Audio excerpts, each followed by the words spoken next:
as we allow us to journey into these altered states. It really whacked me psyche though, big time. If you just sit reading books, it's the shadow because you're not going to be in your body. Welcome to Creating Space, bringing people together. Real conversations with real people, telling stories and sharing our gifts right here in the heart of Liverpool, inspiring new ideas, education and co-creation. Choose a challenge that lights you up and is going to make a difference in the world. Creating Space. Sponsored by the Scouse Guru app. Hello and welcome back. This is Creating Space. My name is Martin Bone and this is episode 7. Today I've got a superhuman in my eyes and a great friend of mine, Claire Cockburn. She is the founder of Rawfully Good For You and High Vibe Nutrition. Both businesses offering a plant-based vegan food and healthy nutrition here in the heart of Liverpool. She also teaches Kundalini yoga and is a breathwork practitioner. She also is connected deeply to the shamanic ways, and she is here today to discuss her journey and the current situation of what's going on. Today is Good Friday, and we all know what's going on at the moment with this current pandemic, with the COVID-19 coronavirus. So, it's just really, it's a really interesting time for many people. But I'd firstly like to introduce Claire into the studio, and let's really start diving into the really magic story that she's got to tell today. So, Claire, welcome to Planet. Thank you so much, Martin. Thank you for inviting me and having me here. Yeah, lovely. It's I think you've been on my radar for a while, really. I've done some really great interviews so far, but they've all been with men.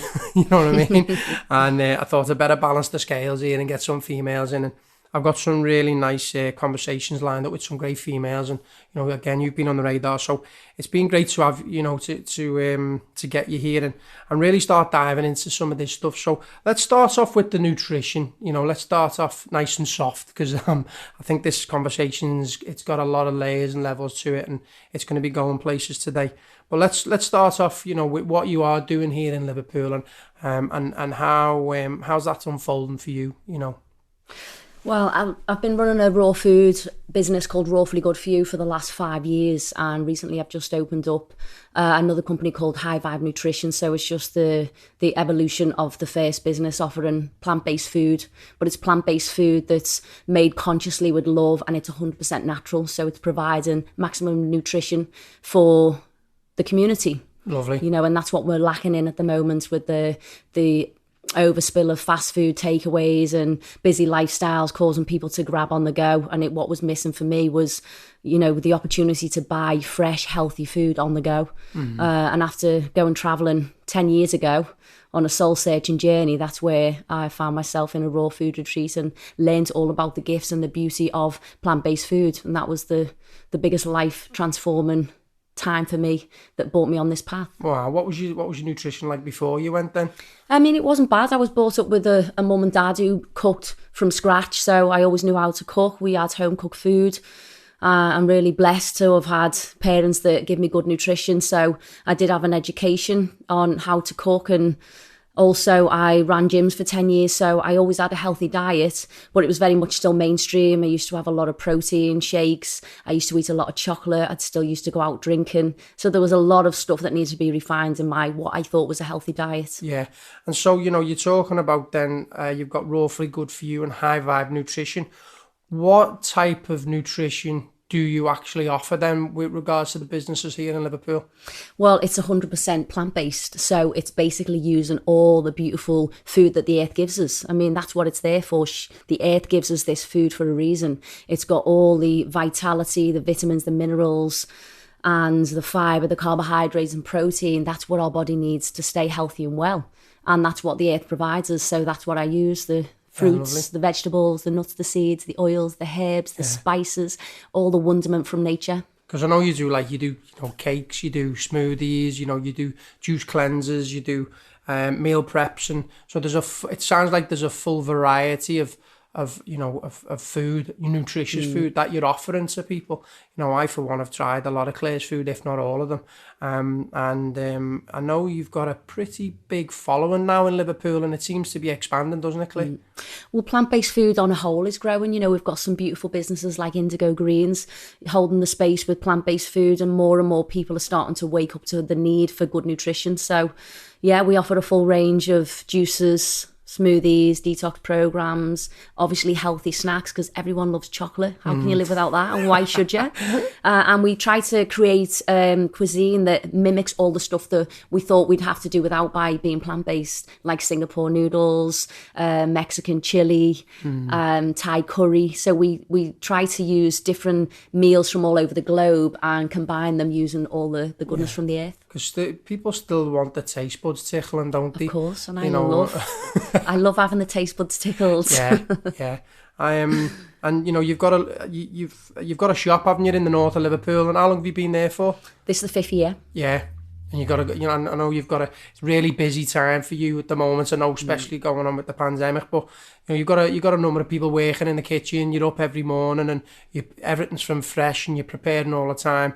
And so tell me how that journey's then unfolded, having a shop, holding the space with the shop, and just reaching out into Liverpool and the community and finding, finding this way of life, with the nutrition. How's it been for you, this journey? Well, it was very much a spiritual journey, actually, Martin. It was about 10 years ago when I had my awakening, as they call it. It was a place where I started to wake up and question life and look at, at the deeper meaning in what my life was about and why I was here. And that took me on the most magical journey. I ended up going travelling in 2010 with my friend Dean, and it was very much to just be out of what we call the matrix, the busyness of life and work and money and everything felt so compressed at that time that I just really, my soul was calling for me to just get away and just have time out to really sit with myself, to make a deeper connection to nature, and to find out more about what other countries were doing, how other people lived in different parts of the world, not just how this life was in Liverpool. So I took myself off first for 6 months traveling around Asia, which was really, really amazing, backpacking with my friend, just living the life of, a backpacker on the beach, just not a care in the world, sitting in hammocks and, but really finding that stillness. And what I realised is it was an actual really deep time of healing that took place, much more than I ever thought was possible.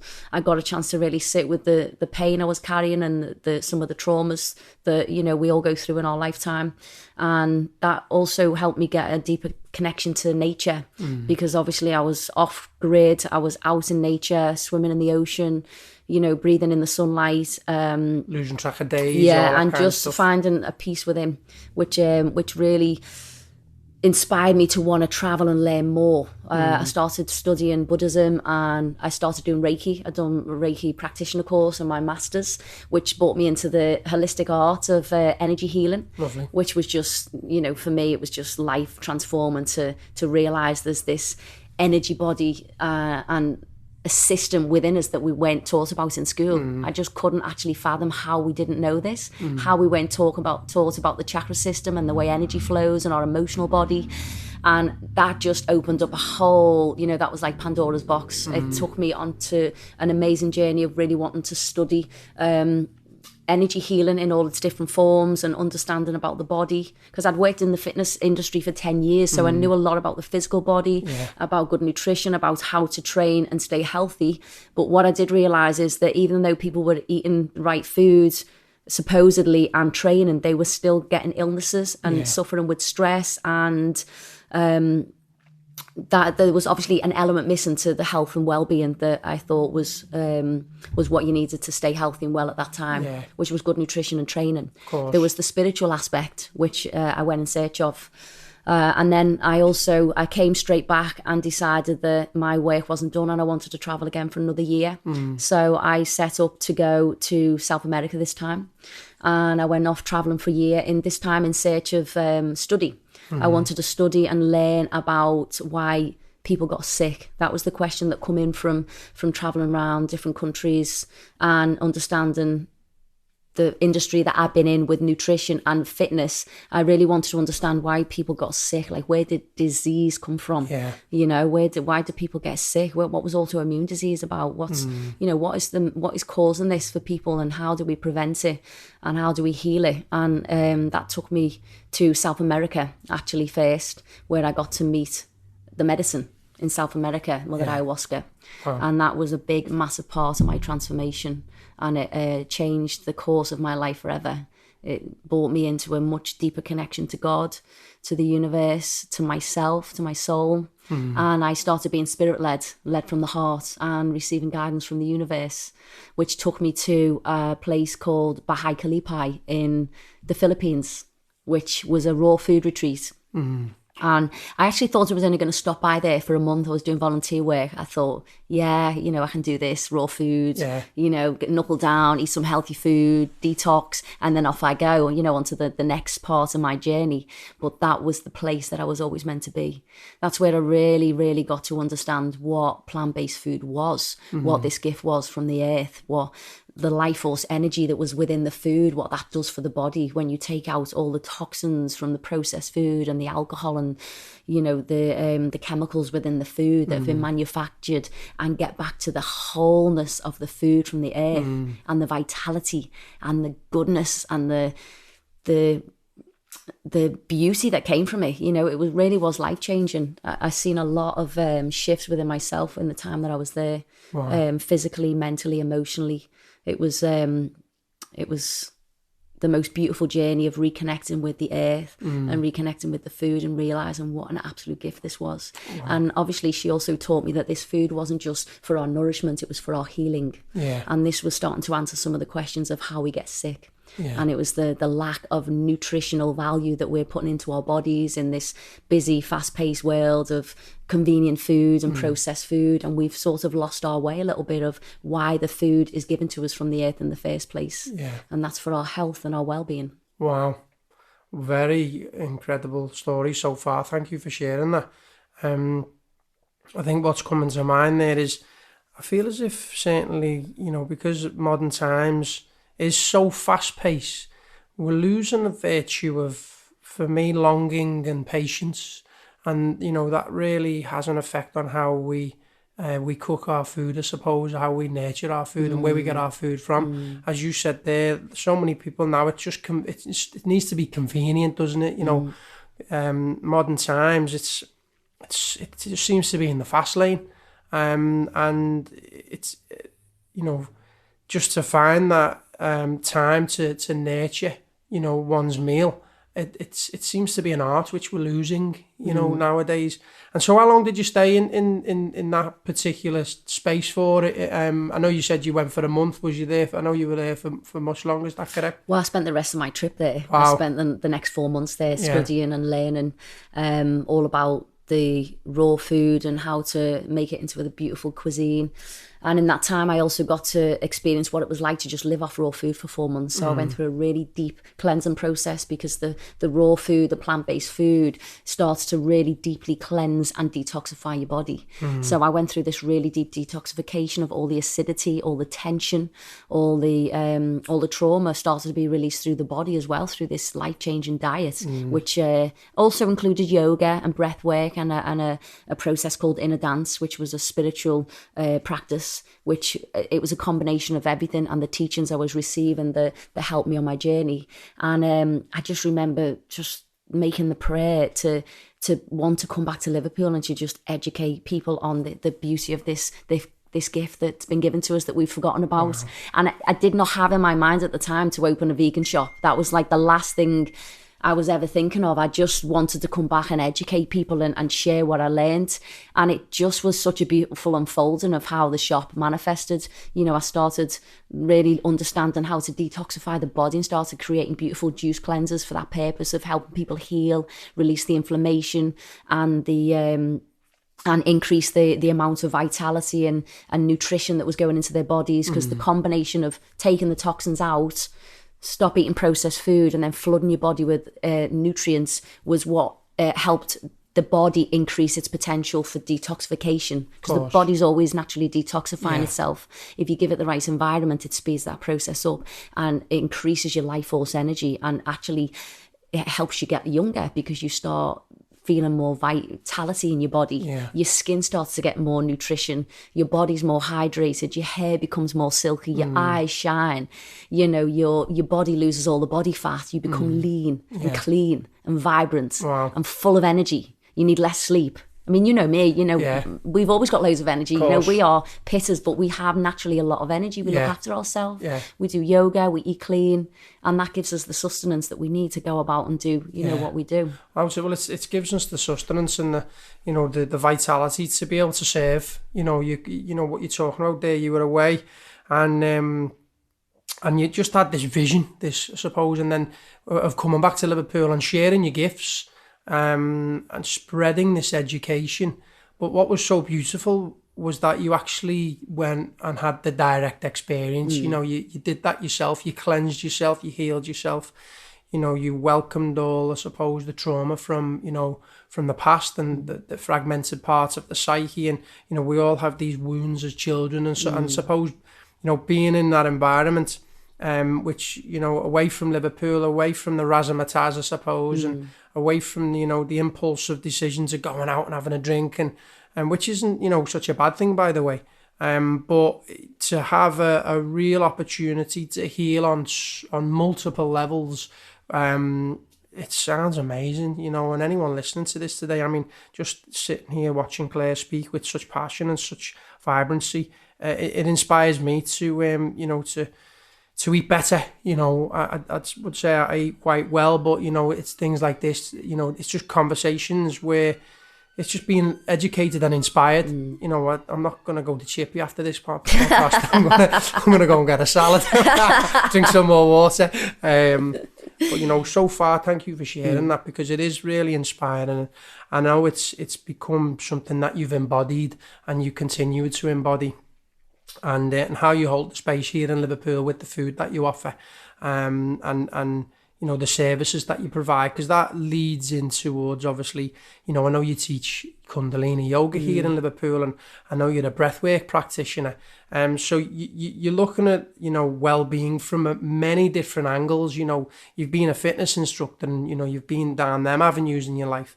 But for you to really now understand what it means, you know, we could maybe call it the spiritual diet, and that is, you know, the food, the breath, you know, the mindset, the physical body, you know, the energetic body, and there's a massive eclectic mix of all these things, which actually bring us that life force, isn't it? You know, and when we anchor all of it, then we're given our best possible opportunity to live a wholly strong existence, aren't we? So talk to me about breathwork then, and your journey with yoga. Well, actually, while I was in Baha'i Kalipai, I was studying yoga twice a day. Ashtanga yoga, which is very physical, really demanding on the body, but for me it was what I needed at the time. I think yoga's a journey as well in itself. You know, you find a practice and sometimes you just stay with that for the rest of your life because you love it, and other times you move from that once you've mastered that, or it's give you what you need, and you move into the next layer of, you know, the teachings and the yoga pathway. So I started with Ashtanga yoga, which was supporting the detoxification process. It's very yang. You know, it's very physical, and that's what I was all about then. I did a lot of training, so it was perfect for me. While I was there, I was also doing a practice called Inner Dance, which is about the rise of the Kundalini, which, without explaining too much about what it is, all I can say is one of the most magical practices that I've ever done, because it just involved me laying on the floor, listening to music with different theta waves and brain waves, and someone talking, and it created an experience that was profound for me and for many others in the room. And what it did is it supported the cleansing process and the release of held trauma and stagnant energy. And it was allowing the Kundalini, the Shakti, to rise and purify the vessel. And so when I came back from the Philippines, I've spent the last 10 years studying, and I will continue to study till the day I die, because we have to always keep learning and evolving. Otherwise we get stagnant, we get complacent, and we get lazy. And this keeps us this keeps us inspired, this keeps us motivated. We're always wanting to learn new things. So I started to study breathwork and Kundalini yoga. The following year I went to India. I did my Kundalini yoga teacher training, and then I started to study another practice called holotropic breathwork. So Kundalini yoga is very much about breath, movement and sound, and again it's working on the different layers of the body. So it works on the physical, the emotional, the mental, the spiritual. And it helps, like you said before, it's the practice that brings it all into harmony. So you can do yoga practice, but if your diet's not right, then there's still going to be issues with your health on some level. If you get your diet right, and then you have a practice that keeps you in alignment and keeps you connected, and you know how to release any emotions that are building up and keep the energy moving, so there's no stagnant energy building in your body and everything's in flow. You're in flow with nature, you're in flow with the universe, you're in flow with life. These are the practices that support that. It's called being in alignment. But for me, the breath work again was a really deep healing that allowed me to continue the detoxification of the emotional body, and it helped raise my vibration. And right now, the process of us waking up and becoming more conscious, more awake, is about raising our vibration. Hence why the new company that I set up was called High Vibe Nutrition, because it's food of the highest vibration. So the breath work also supports that. It raises your vibration by releasing the lower vibrational energy and the stagnant energy in your body. It opens your lungs, it opens your heart, it helps you connect to source, which is the source of all life, God, consciousness, whatever your expression is for this energy. It's there and it's real and it's tangible. And it's something that, when we plug into it, when we plug into the source field, that we feel really deeply connected and we're guided by that. Lovely. Because what you're talking about here, and what I can maybe reference for anyone listening, is there's this experience that we're having, our essence, this vibration which is unbiased, which is divine, which is everlasting and unborn. And, we could reference it as awareness or consciousness or Brahma, or the absolute, and, and maybe even God, it's got many names, the truth. And obviously, you're referencing yoga there, and yoga is not just something we do, but yoga is something we are. This connection between the body and the mind and the spirit, this yoking, this bringing together. And there are many different paths, and many different schools of yoga and many different modalities, and inevitably it's all working with the body, isn't it? It's using your own experience to inevitably heal your own experience, them fragmented parts of our psyche, and to guide us back home to this essence within ourselves. And so, you're talking about the breath work there. What does holotropic breath work actually look like? For anyone listening today, what is the method of the experience and the practice? Well, the practice is actually really, really simple. It's a strong, powerful breath where you would lay down on the floor in a relaxed place. You open your mouth and you take long, deep breaths in and out in a cyclical motion without any pause, because we breathe in, we hold, we relax, we breathe out. Some people breathe in and don't breathe out properly. Other people don't breathe in properly. There's this whole technology around our breath, and you can see where a person's at emotionally through looking at their breathing. You can see when someone's contracted, holding a lot of sadness. When someone's angry, there's a very rapid heart rate. When someone's in a lot of grief, the heart rate becomes very shallow. And when someone's depressed as well, there's a compression into the lungs. So you can learn a lot just by watching someone's breath. And what is the session? How long is it? Is it from my own experience? The stuff I know I've done some breathwork sessions with yourself, and I've done some other holotropic sessions, and more leaned into not just pranayama and other schools of breathing, and now Wim Hof. holotropic breath, what's the length of time that you tend to, I suppose, hyperventilate for? Is it to create them conditions for healing? Well, you can do the holotropic breathwork for 10 minutes and have an amazing experience. It's individual and personal to everyone. But if you go into a class, generally you'll do breathwork, the holotropic breathwork of the mouth open, breathing in and out in a cyclical breathing for 45 minutes to an hour. Wow. to have a really deep healing journey, and for some people, very, very profound experience. Some breathwork sessions can last up to 5 hours to 8 hours. They're called rebirthing, where you go all the way back to the womb. So it's super, super powerful. And it's so important that we really, really connect with our breath every single day. And especially now at this time in this, in this pandemic, where we're really being asked to connect with our lungs and this life force, that's our gift, and some people are struggling so deeply right now to breathe, and really sending a prayer out to all those people that they can access this life force energy. Wow, thank you for sharing that. And are you actively holding space in Liverpool for holotropic breathwork? I am. Yeah. Every month normally in Liverpool Yoga, and also sometimes in Planet Yoga when I'm invited in.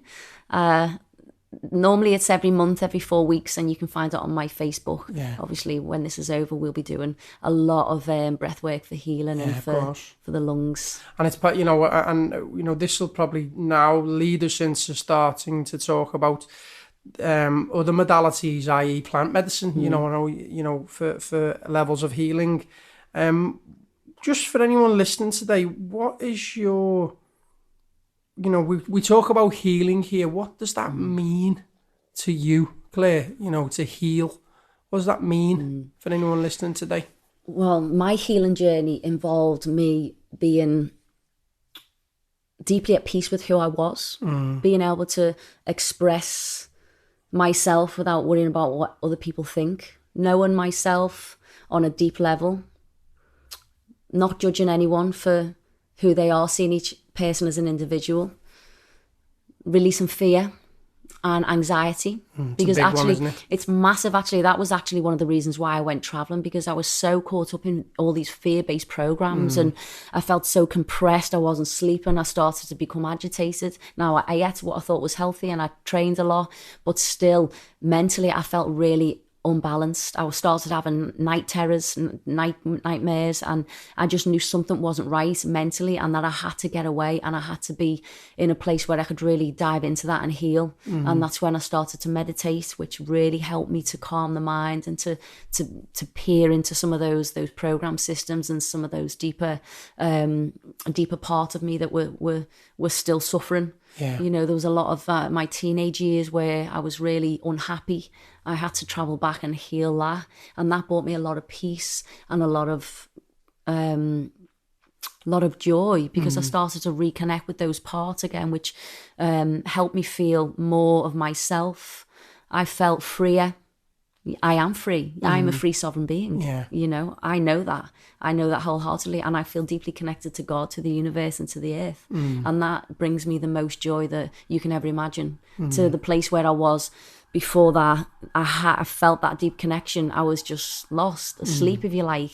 Just going day to day from distraction to distraction. And now I feel really present with life. I feel really joyful. Lovely. Most of the time. I'm not saying that we don't get sad and we don't get upset and we don't even get angry. That's unrealistic. I do have emotions, but I know how to manage them. I know how to process them. I know how to heal things that want to rise up. I know how to be patient, and I know how to recognise that in another and really have compassion for someone.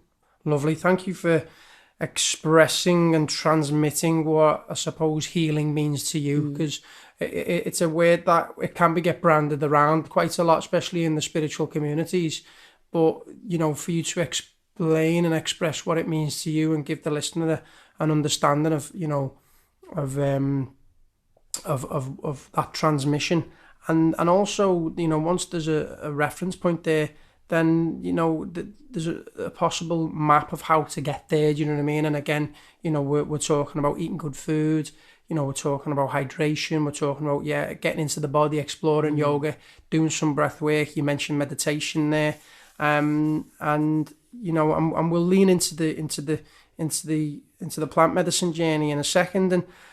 And we certainly don't want to scare anyone here, listening to this conversation, because even though for me, and I'm sure for you, the listener, it's incredibly inspiring, we don't want it to be overwhelming that, you have to do this, and this to heal. But I know that, you've done a lot of inner work, and you continue to do the work, and you do it very gracefully, and you now hold the space for other people to heal themselves and to heal past traumas, because it's somewhere within us all. We've all got trauma, haven't we? Whether it comes from this lifetime or maybe previous lifetimes, if anyone does believe in that kind of stuff, which I certainly do. And I suppose you've seen firsthand, how the magic of breath work, in a dance, Kundalini yoga, has had an effect on other people's lives, and being in the room and witnessing that I suppose that shift in energy, that, and it's sometimes it's going from a position of fear, isn't it? This trauma, where we're holding on to stuff, this trapped energy, to a feeling of coherence, a feeling of flow, a feeling of a lightness of being, I suppose I could say.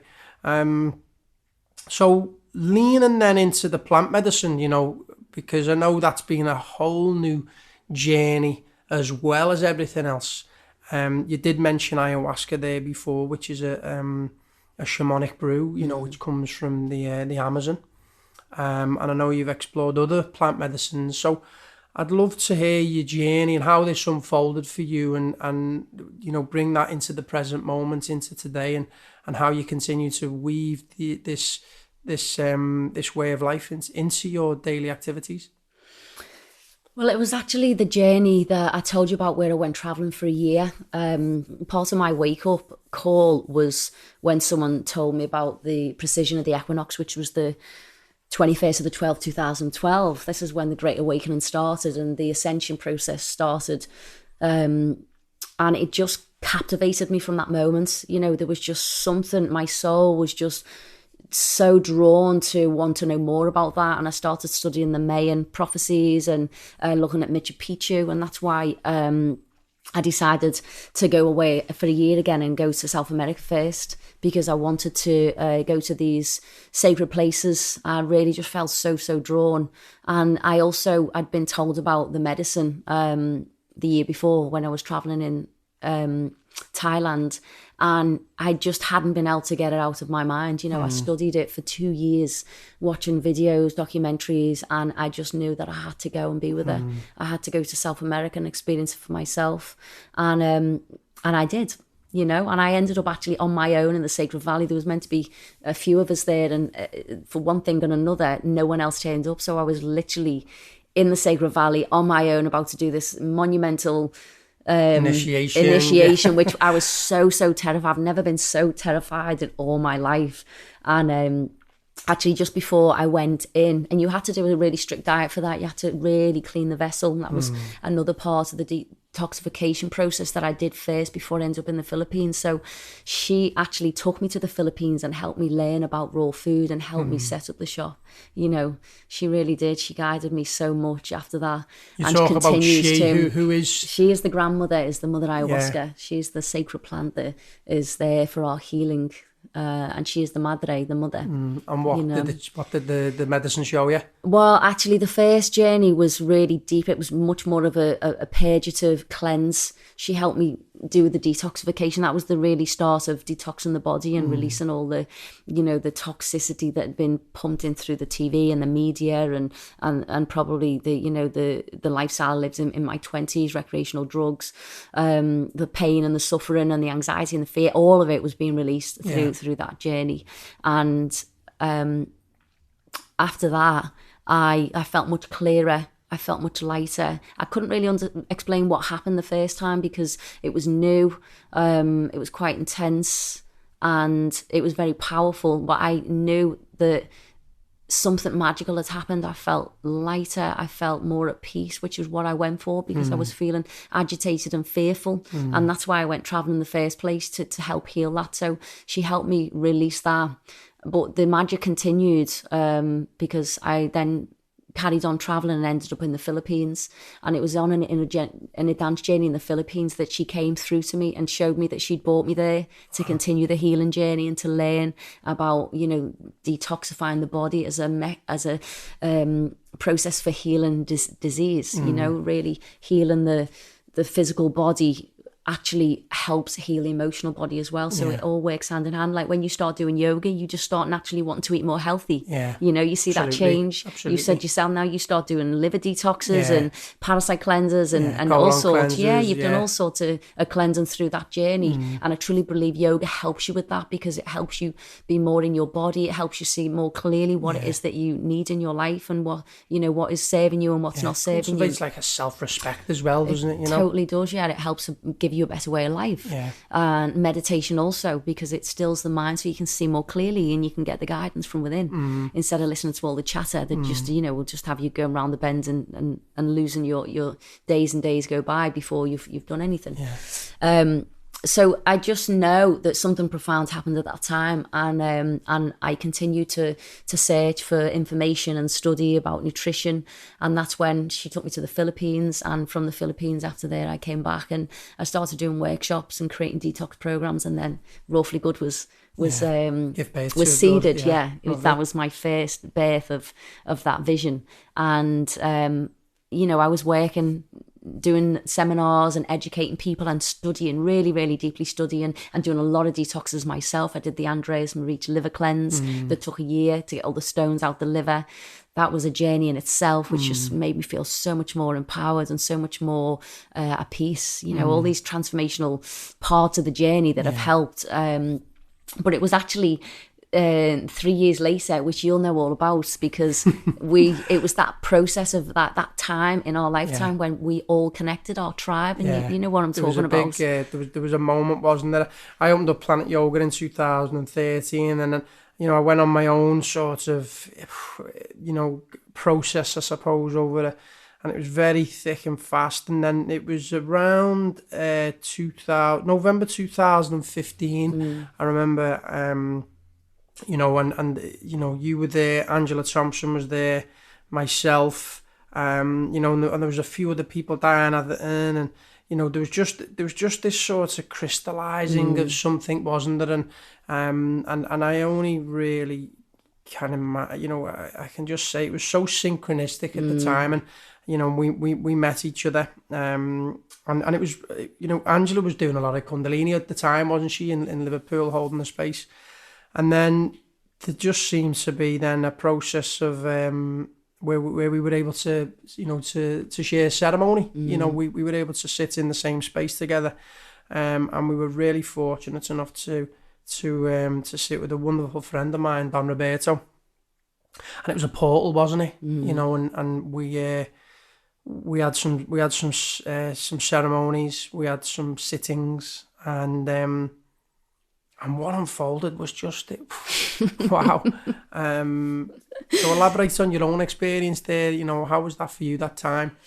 Well, I just see it as the most beautiful synchronistic time. The medicine helped me, learn about how to heal, how to use the food to nourish us, and it also awakens us. It helps keep us at a high vibration, which gives us clarity and a deeper connection to source. So there's all this magic around the plant-based foods, and I was happily doing that for a couple of years, and then the medicine, she called us back, and it was like a time where the coming together of the tribe happened, and we all met, and there she was calling us all in, and we all felt it. Yeah. We knew it was like the brotherhood of light coming together, and it was a really super magical time. And from that moment on, I've continued to work with her. I've continued to be guided by her, and I've continued to have profound experiences through their teachings, and letting that light within guide me, and being in service to that, because it's so profound, the life-changing gifts that it brings. You know, I mean, you know from your own experience, is all these medicines, you're asking about plant medicines, like these are gifts from the earth at a time when you're calling for healing, or calling for an experience, or calling, there's a question that's going out, you know, you're longing to search for something more. There's always a soul calling that goes out, I believe, when these plant medicines show up in your life. Absolutely. I think there's a calling goes out, and then these will show up to guide you, to be there as a support system. They are your allies, they are a gift from the earth, and they help you see through illusion and really access the truth of who you are and why we are here. And that is the beautiful gift of awakening. Absolutely, and it is a beautiful gift. And you know, I always say you help me to remember some of the beautiful moments I've had of we could say enlightenment, I suppose, you know, where the everything falls away, you know, and the divine revelations and the realizations, but the direct experience, that's where it is, you know. You have the direct experience, and what I could only reference as just unconditional, boundless love, you know, and how everything falls away. But it's not just an easy journey, I suppose, as well as that there's it can take you through a lot of shadow work. It can take you into the dark night of the soul, but it's there for it does that for a reason, and it doesn't give you nothing that you can't handle. That's from, you know, my understanding of the medicine. And I've sat ayahuasca many times, but I have a lovely relationship to the mushrooms, you know, to the psilocybin, and continue to explore psilocybin over the years in ceremonial space and in microdosing as well, you know, and it's taught me many lessons. It's given me much clarity and many revelations over a period of time, and it always helps not just to heal fragmented parts of my past or my psyche, but it gives me the tools and the vision, you know, for me to move forward and make some choices around what I want to do in my life and where do I want to go and how do I want to get there, and to sincerely share this experience with the people that I love. The devotion and the heart opening, and the grounding, and the intelligence is beyond, you know, it's difficult for me to explain. But I'm deeply grateful for the experiences that I've had with plant medicine. I know you are yourself, and how we continue to work, you know, with this medicine, and we trust what we're being shown. You know, we trust what we're being shown, and it's been profound. It's been deeply nurturing, and it's helped me to mature into manhood as well. You know, doing the work with the meditation and getting into the body with the yoga. And doing the breath work, having a strong meditative experience, good strong practice, and then now and then, you know, just having these ceremonial experiences, which are very, very safe. You know, the risk is really minimal. You know, we're with practitioners who are incredible, and you know, they've been doing this work for a very long time. And they know the sacredness and the power of how to hold the space, and I know you hold space yourself in that way, and what a journey that's been for you so far. So yeah, it's always good to touch on this, you know, this side of our journey and this side of what's out there, what's actually available now. I think the cat's out the bag a little bit more now, isn't it, with regards to plant medicine, ceremony, psychedelics, you know, and there's a lot more people nowadays exploring these ways, and for me, it's beautiful to witness the unfolding and the growth out of people here in Liverpool as well. It's really powerful stuff.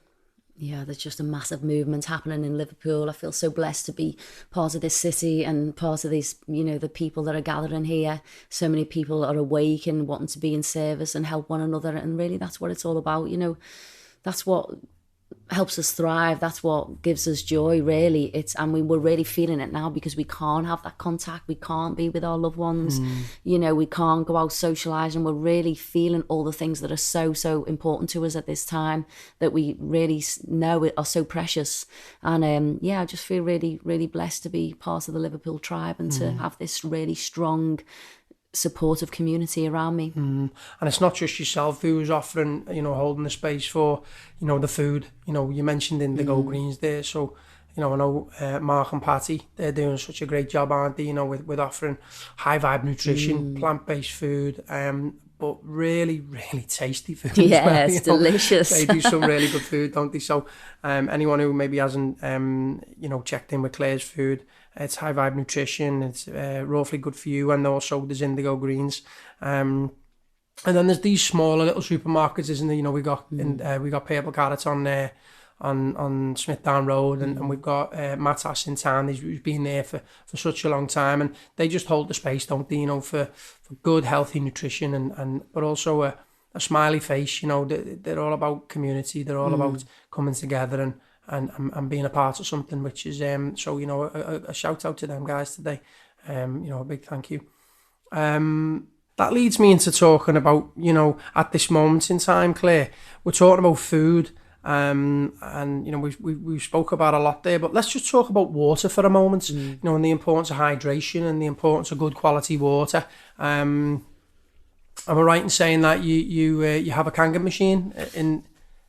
No, it's not a Kangen machine. I did look at that, and that is a very good machine for alkaline in the body. I studied water actually for 2 years before I bought the water filter, and I got a triple vortex water filter, which spins the water and creates a charge of energy. So it energizes the water and creates what's called source water, energized spring water. And what is source water? What is it all got to do with the ions in the water and the metals and and the pH count, and how, I know you're an expert here, so please elaborate. Well, it's a 7.3 water, but the spin in the filter activates the energy of. Have you heard of like the Sufi spin? Yeah, absolutely. Well, when you spin into a vortex, it creates a charge of energy, and it uses the spin technology through crystals to charge the water. So it's just like leaving the water out in sunlight. It allows that natural life force energy, which is what we talk about why we thrive off a plant-based diet, and especially raw food as well, because it gives more pranic energy into the body. The raw food is filled with life force energy from the sun and all the minerals from the earth, and also the water. The fruits and vegetables and cucumbers and celery, they're full of water, full of beautiful properties. And the vortex water that I use is it's like charged up water. So it's clean, it's energized, and it's in its purest form. What is the state of the water then, maybe that's coming out of our taps at the moment, or the water that's bottled in the supermarket? Well, we are actually so grateful and blessed that we can have access to all these different waters. And I'm not saying don't ever drink the water out the tap, because there's children on the planet that don't have access to water. It's an absolute gift. But the cleaner the water that we get, the better our bodies will be. Our body's like 70% water, and this water is an absolute gift. It goes through our body and it purifies us. It cleans out all the toxins. It goes through and it sweeps away any debris through the body, and it's a natural cleansing process from the air, from the waters of the planet, that keep us hydrated and allow our system to function at its optimum.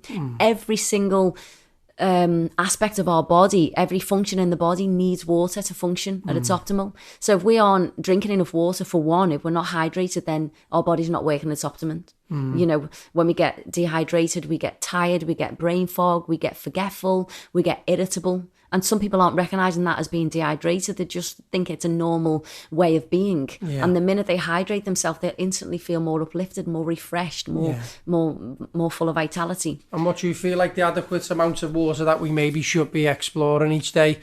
Minimum litre and a half? Minimum, well, ideally 2 litres. I mean, if you're drinking fresh juice as well and eating a lot of vegetables, you are getting water from that. But ideally, you want to be having 2 litres of water a day. And especially in the hot weather, it's so important. And also, salts are something that we are lacking in our diet, not table salt, but really good quality sea and rock salt. The sea salt helps with the electrolyte in the body. So there's this pranic energy traveling through our body, and the water helps that travel through the body as well. It's a conductor for electricity, and the salts also help with that. So all these systems in the body, all perfectly designed to give us this most magnificent gift called the body. Yeah. It's like the most highly advanced technology on the planet, more advanced than any computer. Of course. We created that. We are more advanced than any computer creator because we created it. But this is the most intelligent, advanced computer system on the planet, this body of ours. And it's just not, it's not respected, and it's not understood and not utilised to its full potential yet. Of course. Yet. When was the last time you ate meat? The last time I ate meat was, oh God, that's like so long ago. It seems like more than 10 years ago. I was vegetarian for about 5 years before I went vegan. Yeah. So I haven't had meat for a long, long time. And what's the difference between vegetarian and vegan for anyone checking in today? Well, vegetarian is someone that still allows themselves to eat dairy products and maybe eggs, but they won't eat any animal flesh. So they may still wear leather and eat eggs and dairy, but they don't eat animal meat. Yeah. And a vegan is someone that only eats plant-based food. Yeah. They don't have anything that comes from an animal, eggs, dairy, or meat. And what is your take on eating meat for anyone? Do you feel like there are people who need to eat meat? Not that we want to get into a whole new debate here about being a vegan and eating meat, but what's your take on the situation as a whole? Eating meat, eating flesh. Well, I love the way you give it that. I mean, that's exactly what it is. Yeah. It's flesh. When I see the meat in the supermarkets, I just see a load of slaughtered animals. Yeah. I'm sorry, that's what I see. I'm not that person that endorses, goes around telling everyone to stop eating meat. And those who know me know that my philosophy is about understanding what the earth gives us for our vitality and to eat more plant-based food. I truly believe that I thrive by not eating meat and living off a plant-based diet. I know that because I've done it for 10 years, and I know that I feel healthier and happier and more full of vitality from the lifestyle changes. One of the things that I would say about the way that the meat is produced is it's horrific what the animals go through, like the battery farms for the animals. It's if it was done in the way Avatar does it, where the indigenous people, they have respect for the animal, they bless the animal, they understand that is another living being, sentient being, and they have full respect and acknowledgement of that. Unfortunately, we've lost that in the West. It's just manufactured, wrapped in cling film and put in a pretty package so that we just don't recognise. We've lost that connection so that is a living being, that was a living being that's there, that's been slaughtered and not treated humanely. Back to that convenience, doesn't it? People, it's just, there's so many people on the planet and there's so many people eating meat, and it's just the convenience to just go into a supermarket, grab meat on from the aisle and, go home and cook your steak and eggs, isn't it, I suppose? Well, this is where education comes in. I'm not telling people not to eat meat, but what I am saying is educate yourself on how meat is produced, the suffering of the animals that you're actually absorbing, how it affects your body. Watch programs on people who've stopped eating meat and you see how their energy levels have increased, and educate yourself on the benefits of plant-based foods, because knowledge is power, and the other interesting fact, which I mentioned to you before, which we'll talk about when we get into the corona virus, they said that this might have come from the animal kingdom. And now if you look at what's happening in the world, this is a world event. Now I know through the studies that I've been tuned into and the different teachers, spiritual teachers that have been talking about the Great Awakening, that we are moving into a new way of being. It's a a world built on love and community and compassion. Now, slaughtering animals will not belong in that new world. It can't exist in that new world because that's not coming from a place of love and compassion. So I truly believe in another 50 years, and hopefully less. I really pray it's a lot less, that we will not eat animals. It will be so foreign to us. We will understand the gift of the earth. We'll be more harmonious, and we will be able to appreciate the animals as the gifts and the sentient beings that they are. That's my prayer. Yeah. It really is my prayer that we, and also the prayer that we also treat each other like that. You know, there's still murder and abuse and stuff happening on the planet that we do to each other. Yeah. You know, so it's not just for the animals, it's a prayer for humanity. Yeah. That we create a new world through this expansion of our consciousness. Yeah. And the food is there to help us. The sacred plants are there to help us. And we are in the age of the Great Awakening. Mm. Do you feel like, you know, 'cause we are all very different, aren't we? We all have a different constitution. Do you feel like some people need to eat meat? I believe that there will be a percentage of some people that their body responds better by eating meat. Yeah. I do believe that, actually. I think it's a small percent. I also know that the meat industry sold us the information that you need 20, you know, you need this massive amount of protein, that we need meat to survive and to thrive. You know, that's a meat industry marketing strategy. If you watch The Game Changer, Arnold Schwarzenegger himself is saying it's a load of codswallop, you know, and it's not true. It was just a marketing strategy. And, you know, and that's okay. That's just where we were. But now really is a time for change. Yeah. You know, and if there is a virus that's come from the animal kingdom, that's a really big message. Our mother's not there to punish us. Our Mother Earth wants us to grow, wants us to evolve, wants us to expand, and wants us to live a better life, a more harmonious life of compassion and unity. Yeah. And maybe this is the catalyst. Imagine if this actually created a big shift on the planet that stopped more and more people treating animals in the way they are treated. Of course. You know. And what you're talking about there is a great show on Netflix, isn't it? You know, called Game Changers. And I think it came out maybe 6 months ago, up to a year ago. And how was it for you watching programs like that? Well, I already know that stuff, you know. I mean, it was great, you know, and there was just professionals on there that could really see the scientific results of what not eating meat does. And they were still eating vegetarian food and, you know, burgers and... a lot of it was connected to performance, wasn't it? Sports performance. But there was some amazing results from there, and that was just from not eating meat, you know, and for me it was much needed information for everyday people. And like you know, I've been a trainer in the gyms for years, and I'm always concerned about my health and keeping my body strong and lean. So, you know, I used to eat a lot of protein from chicken years ago because I thought that that's what my body needs, and I have a lot of whey protein shakes, and now I just know that it's not true. You know, I'm fitter than I've ever been. I do less training, a bit of yoga, a bit of exercise, go out on my bike, and I feel so much more fit. And this 10 years later, and you look incredible. I'm right in saying you're 40 now. Is that 42? 42, yeah, nearly 43 in May. Yeah, well, I know we've got the same birthday, May the 15th. So. Oh yeah, we have, of course. Don't forget to send me a card. It'll be a virtual one. So yeah, okay, great. You know, and Claire does actually really look amazing. You know, she's 42, and I sit here and I take a good look at her, and she looks very, very vibrant, and she's full of energy, full of life force. And it's not just obviously her physical body and the work that she's done, but you know, from my perspective, Claire's got an incredible mindset, and she's learned how to change her perspectives as well, and upgrade, you know, maybe old paradigms and old ways of being, and she continues to step into her potential, and as Claire's mentioned also today, is that she's always willing to learn, you know, and I think that's incredible information, you know, for anyone tapping in, is, you know, never stop learning, you know what I mean, you know, never stop learning, always come back to that beginner's mind.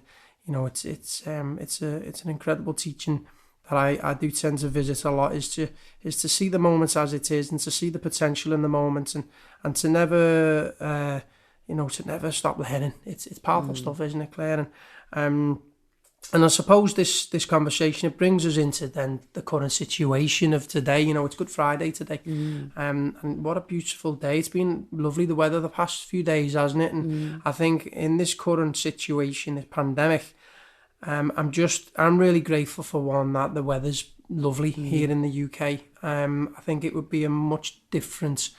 It would be a much different story if it was the middle of winter and, you know, because everyone's on house arrest, I suppose, and I've got my own views on the whole situation. So let's bring all this education and the things you know and where you feel like you're up to as a person into this current situation, and what's your take on you know, COVID-19, coronavirus, and maybe where we are as a collective. Well, first, let's just take the word COVID-19 out and just look at this. It's a world event. It's something that's affecting the whole world. And I actually spoke to an astrologer a week ago, and it's written in the stars that something big was happening. They knew something big was coming. So the astrology tells you there's something monumental was coming. And if you look at the numerology, especially with Kundalini numerology, they also said that 2020 was going to be a massive year, something that was going to shift our consciousness and would change our reality. And that's what I'm actually seeing right now. You know, I'm seeing that unfolding. So from a place of what I can witness without going into obviously all the different players and all the conspiracies and everything, because that is there, you know, and that's something we'll discuss and we'll look at. I do know that the astrology says that something big was about to unfold, and there was going to be a big world event, and the astrology also says that something big was going to happen to shift our consciousness. So if something's going to change our consciousness on the planet, it would have to be a world event, that's for sure. And also 2020 is the year of 2020 vision, clear vision, and it's the great reveal. So things will start to be shown to us that we might not have been able to see before because there's smoke and mirrors. So that's what's called the great reveal. And yeah, we are looking at now 5G, you know, is that harmful? Is it not? You know, they're putting towers up left, right and centre all around the world. Then you've got obviously the virus. Is it real? Is it man-made? Has it come from nature? You know, is it something that's been purposely? I mean, even just to think that it's just diabolical. Even just to think that it's been man-made and put out there to create what's unfolded. So it can be used in a way as they call it chemical warfare. You know, in a way to manipulate us and suppress us. Maybe that is an agenda that's there. I don't know the truth. I honestly don't know the truth. There's that much out there. There is we're looking at the vaccines. Is there going to be forced vaccines? And if you look at the legislation that's being approved right now, and one of the bills that's waiting to be approved, there is some pretty serious legislation happening that is taking our rights away. So we do need to be present and look at that. You know, it is happening. There is that aspect going on in the world. From what I know and from what my teachings have been, this has been going on for eons. This has been going on for eons, and this is the year of the great reveal. And you know, more and more people are waking up. I know what waking up is because I've woken up, so I know what that looks like, and so do you. And I'm seeing more and more people waking up and starting to look and question. So from what I can see, we are going through this big awakening.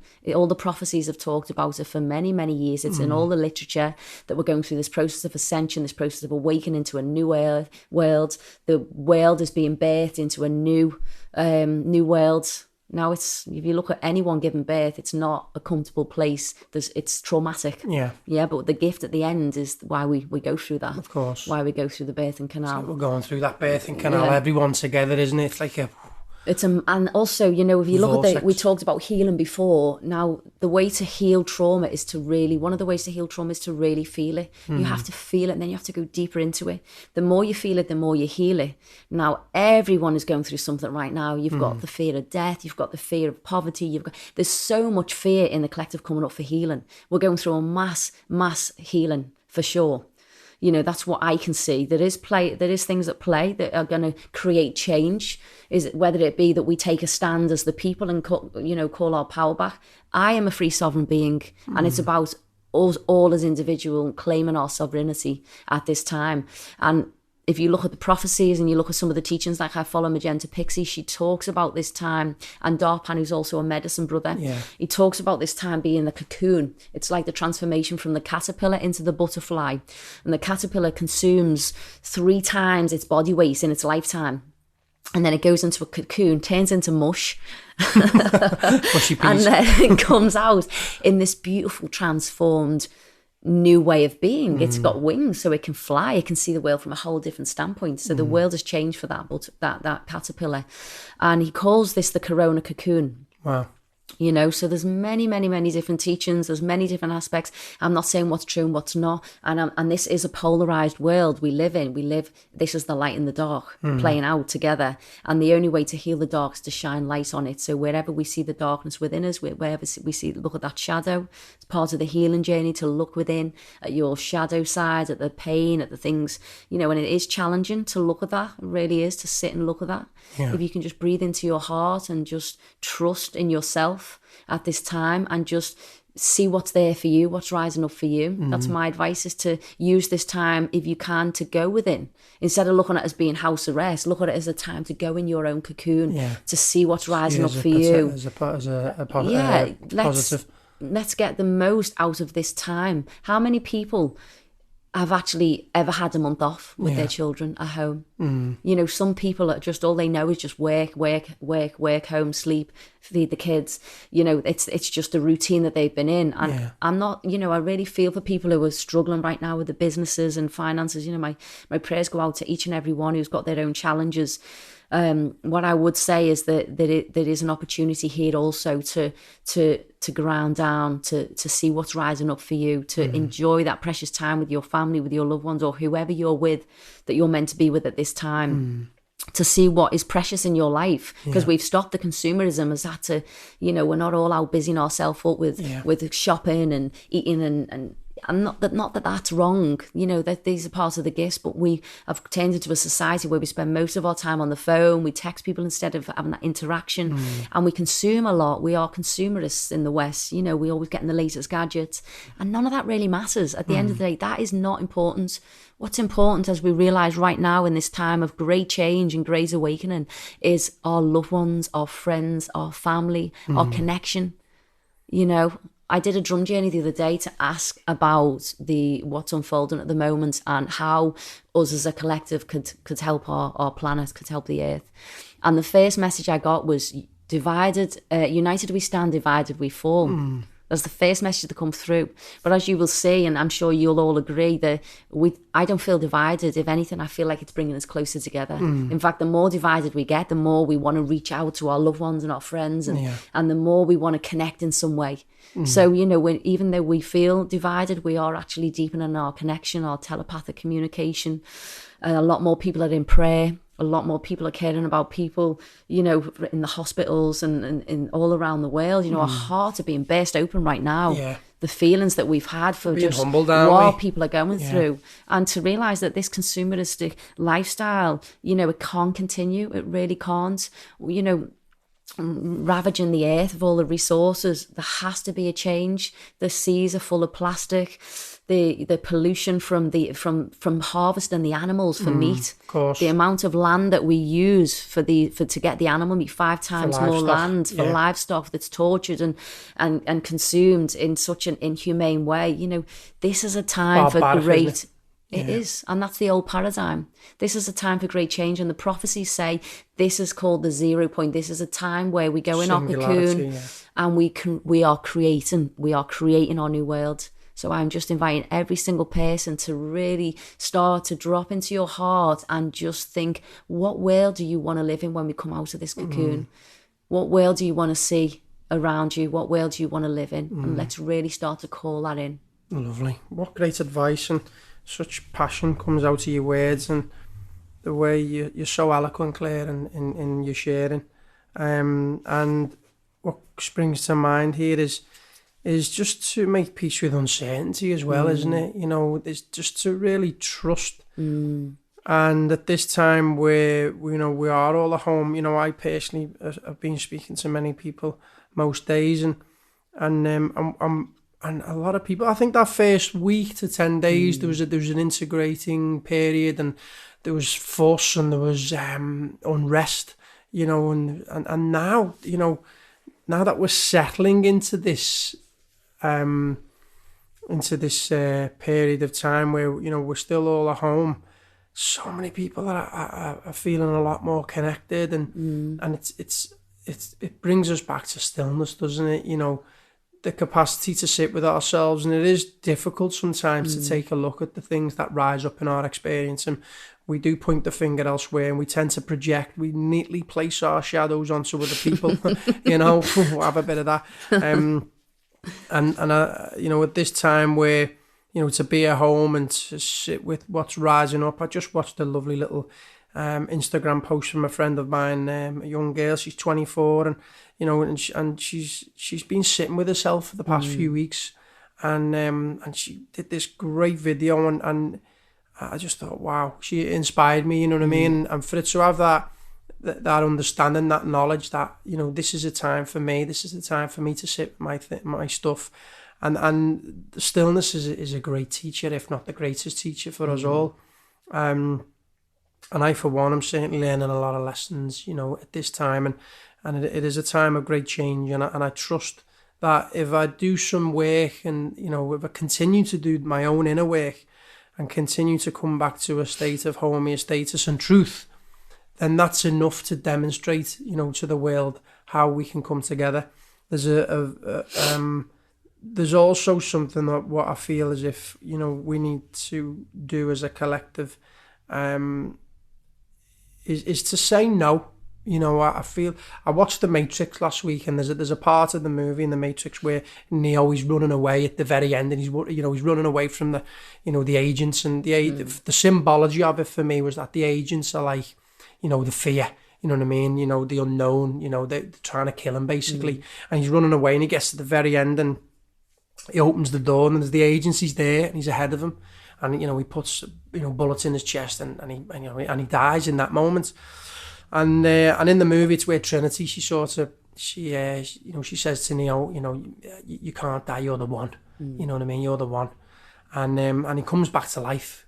And when he comes back to life, for me, the symbology there, that love conquers, you know what I mean? That the kiss of life, that love that conquers all, you know what I mean? And it might sound maybe a bit cliche or a bit cheesy here, but it's the truth.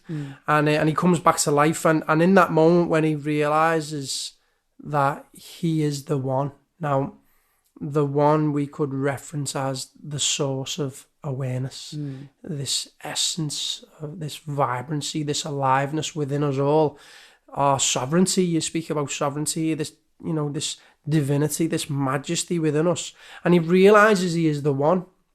And in that moment, he comes back to life, and there's an energy, there's a center there that he's holding, and then the agents are at the end of the corridor, and all three of them, they all start firing shots at him again, and the bullets are heading towards him, and it's just the most iconic shot in the whole movie for me is when he just puts his hand out and he says no, and that is that I'm not taking this, I am the one, and it's like, what, it was just a no to, like, to the dark forces, a no to, to the things that I suppose,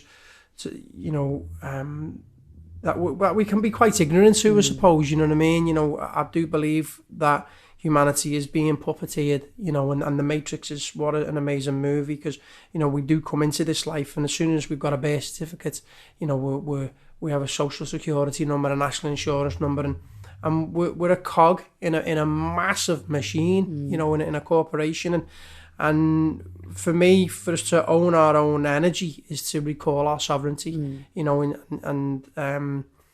and for me, it's just a matter of doing that, in the practice of meditation, is coming back to your center, sitting in that divine revelation, sincerely embodying that energy of stillness and presence, and then that authentic radiance shines. And then we have a choice then, don't we? And I think collectively, if we can stand up at this time, we don't know what the truth is, and I suppose it's all truth. It's somebody's truth, when we're talking about vaccinations, when we're talking about, being puppeteered and what news is being pumped out, where the fake news, and then listening to these spiritual teachers. And there's a lot of information out there, and I, for one, have been down the rabbit hole over the past few weeks, and I know a lot about this stuff, and I have done for a few years, but I tend to watch it, I see it all, even the BBC News, I see it all, and then I come back to my centre. You know, I don't give too much power away to 5G. I don't give too much power away to the cabal. You know, too much power away to BBC News. And you know, it's like I see it, I'm watching it, and observing it. What lessons is it teaching me? What am I learning about myself? What's it triggering within me that I need to look at? And then for me to come back to that essence, you know, that sovereignty. You know, where this witnessing perspective, and as you know, you mentioned 2020 vision there before, and you know, the witnessing perspective for me is to see life as it is to discern, isn't it? And to see what's truly going on, and you actually then see life from a place of love rather than a filter of fear. And when we rise from that lower self, you know, that primal, reactive, fearful space, which for me is dehydrated, into a place of hydration, into a place of ascension, then we own our power, don't we? And that energetically is incredibly attractive to the world. And then to understand what choices do we have, and why are we choosing the choices we are in the moments we're choosing them, I suppose. And you know, anyone listening to this today, my invitation and my prayer is just for you to understand these words and to embody, you know, the conversation that Claire and I are having, and to understand that you are more powerful than you can imagine. Your consciousness is divine, and I say this with you know, with integrity. I say this with purpose, because I've had direct experience, and it's the same for Claire as she expresses her voice through this conversation today.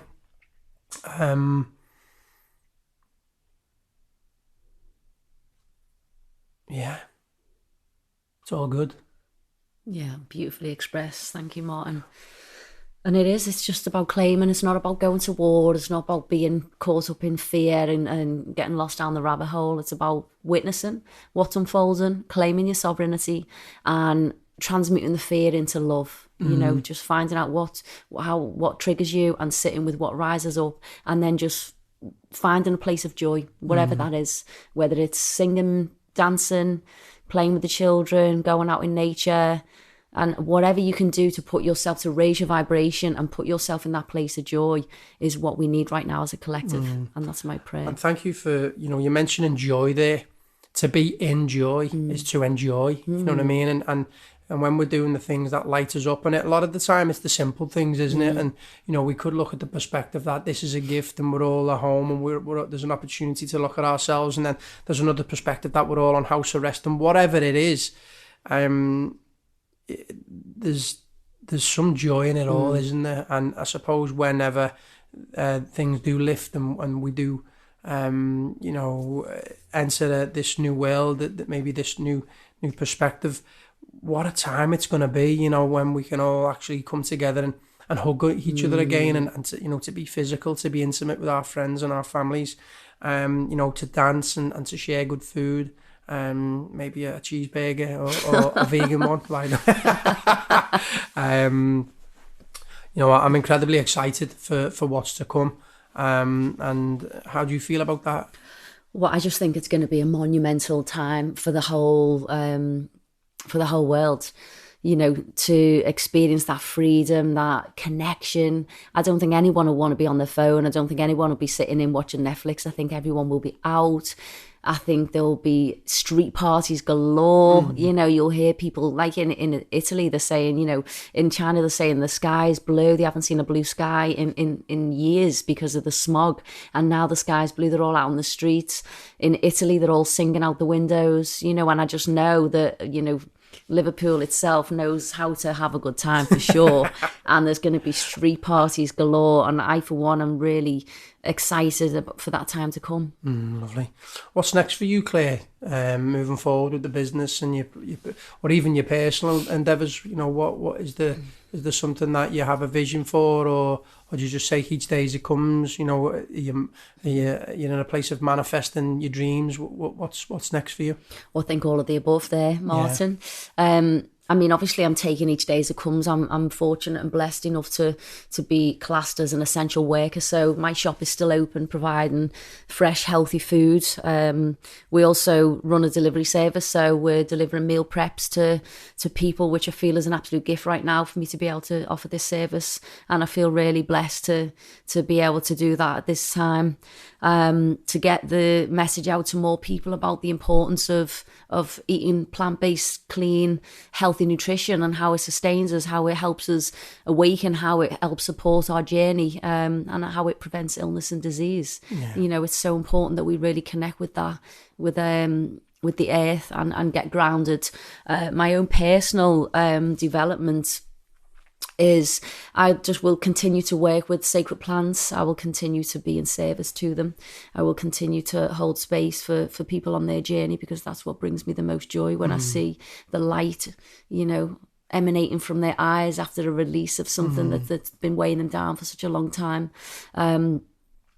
And also I'm calling in the vision of land, which I know is your vision as well, you know, for us to, as a tribe, and as a community, to get land where we can build ecosystems and community hub where we can gather with our family and sit around the fire and grow our own vegetables, and have a place that is off grid, that is built by us, that is run by the elements, and that is prayed for and is treated with respect. So that's my prayer, and that's my vision. What a lovely vision that is. And you know, I for one, I'm excited for the future. No matter what I feel like I'm really grateful for is I've got a lot of great people around me. You know, I think when I suppose when all of these things unfold in our lives, and you know, for me, a rich man is a man with good relations. You know, and I certainly have some amazing relationships and authentic relationships with people from Liverpool and further afar. So just starting to wrap things up, what inspires you, Claire? What books are you reading? Any books at the moment, or are you you know, who do you tap into? Like who are your own teachers, I suppose, who your mentors? Who do you tap into for inspiration and motivation? Yeah, I'm following a lady called Magenta Pixie. She's channeled. She just does some amazing channels. I've been following her for about 5 years. She's got 5 books out now, and the first 3 books are just absolutely phenomenal. You know, there's just so much information in there, and it was just the most yummy read ever. And a new one is actually called Lemurian Living, I think it's called, and it is actually about food. She talks about the vibration of food and the evolution from eating animals to going plant-based, and our evolution. It's really, really, really beautiful book. I also study with a lady called, a beautiful sister called Rita Haraz. Yeah. She teaches the Beauty Way and the Dharmakaya, if I've said that right. Yeah. She does beautiful teachings on walking a path of peace, of love and tranquility. And she brings in the Tibetan Buddhist teachings. I did a online retreat with her last night, which was absolutely joyful and beautiful, and it was so nice to connect. And she's really one of my teachers that guides me on this journey and has helped me so much. So giving so much gratitude to my dear sister Rita for her teachings and for all that she gives to humanity. Lovely. Thank you for sharing that. I personally know Rita. You know, I've managed to meet her a couple of times, and she's on Facebook, and she holds such an elegant, mature transmission, doesn't she? And her teachings and her knowledge and her wisdom are beyond that, you know, and she holds space for so many people. And she's so sincere and loving. That mother energy that she holds is really powerful. Do you have a morning routine, Claire? You know, what does that look like for you? Or do you have what are your routines? Well, sometimes it looks like me hearing my alarm, jumping out of bed and diving straight into my van to get to work. No, I do actually. I've got an altar downstairs in the living room, which is just an absolute gift to sit with. As soon as I get up in the morning, I go down to my altar, I light a candle, and I sit and I set an intention for the day. It might only be 10 minutes, it might be half an hour, it might be longer, but I always sit with the altar and always light a candle, make my prayers and ask for guidance. meditate, morning meditation, just to still the mind and prepare myself for the day. And then I'll do Kundalini practice. And I'll be honest, I haven't done that much Kundalini practice the last couple of weeks. I've been doing a lot of online classes with my friends, all teaching yoga online. So that's been really beautiful to be able to just stay connected. Stepped up, haven't they? It's been beautiful. And I think the one thing, what is so beautiful at the moment is the likes of Zoom and the likes, Instagram Live and Facebook Live, and there's a lot of people, still connecting, even maybe connecting more than ever. You know what I mean? Through this technology. Let's give thanks for the technology as well. Even though we are in the age of technology, and it can take us away from, I suppose, a level of connection and naturalness, but also we have to look at the other side of the coin, don't we? And how it's it gives us a platform, for us to live our life today, and I suppose in a way adapt, to the change which is upon us all. So yeah, that's it's wonderful. I always like to know what people are up to of a morning, what people's morning routines look like. So Claire, thank you so much for being here at Planet Yoga today. I'm really enjoying having people here and tell their stories. It was about just having real people, real conversations, and really to hold the space for inspiration and education. We spoke about a lot there, and I know we could actually just keep going and going and going. We've got many stories, and we've had many times sharing our stories, and we've had an opportunity to be in the same space, for a lot of them magical moments and them initiations. But what you do so beautifully is hold the space and express these esoteric ways in a very grounded, real way. And you bring that into your life on a day-to-day, moment-to-moment basis. I know you put that intention. It moves through your business. It moves into the food that you offer for people. And I've known Claire as a practitioner and as a personal friend for quite some time, and you'll know when you bump into Claire Cockburn in Liverpool, because she holds this energy which is captivating, and it's truly inspiring, and it's very grounding as well, and everyone in the city has such a really good word to say about you, and and we're blessed to have you here as a medicine woman, as a friend, as a sister, as a woman. It's been a really riveting conversation for me today, and for anyone listening, I hope you've enjoyed some of the themes that we were tapping into today, and it's all just about learning. It's about being inspired, being motivated. And when you draw upon these conversations and you apply some of these concepts into your own life, watch what happens.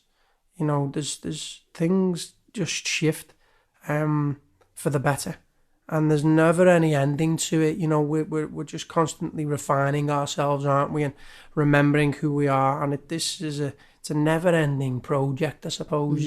Being here on the earth, and what a gift it is. So if there's anything else that you'd like to share before we finish, and then we'll wrap it up.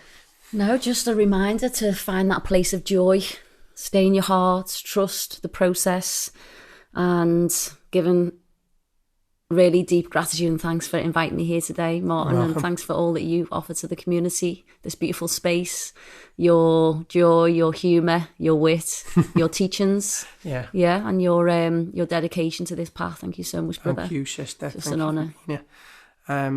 Okay, so that's it. A really wonderful episode.